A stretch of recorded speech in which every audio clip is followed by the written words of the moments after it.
This is not merely local identification, but a credential shaped around federal standards and federal acceptance. And we need to be careful and precise.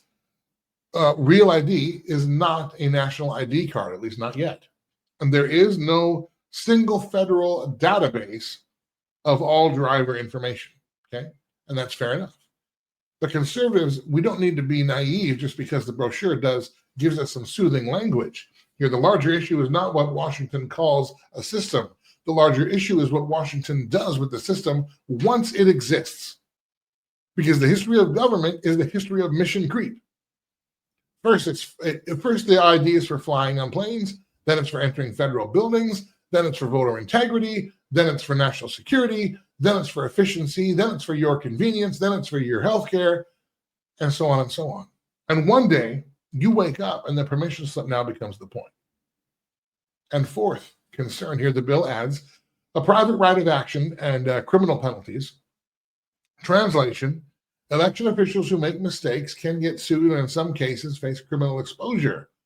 That may sound tough and satisfying on cable news, but in the real world, it can also lead to defensive bureaucracy, slower processing, and overcorrection, and a whole lot of deny first, ask questions never.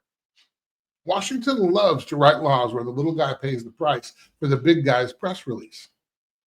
You can imagine the lawsuits when all of a sudden we start challenging whether or not the count was right or not in this state or that state. Opens the door for that kind of lawsuit. And fifth, lastly, the bill gives states access to Department of Homeland Security's STAVE immigration status system and other federal data to verify citizenship and scrub the rolls with aggressive timelines. Again, the principle sounds fine, but the enforcement structure matters. Bureaucratic databases are not God. They are not omniscient. They're not infallible. And when government gets something wrong, it rarely apologizes with the same energy it uses when it accuses you in the first place.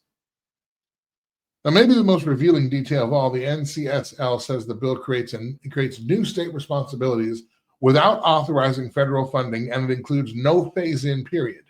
Okay? And this is classic Washington. Pass a sweeping federal mandate and hand the bill to the states, and then act shocked when the implementation is messy.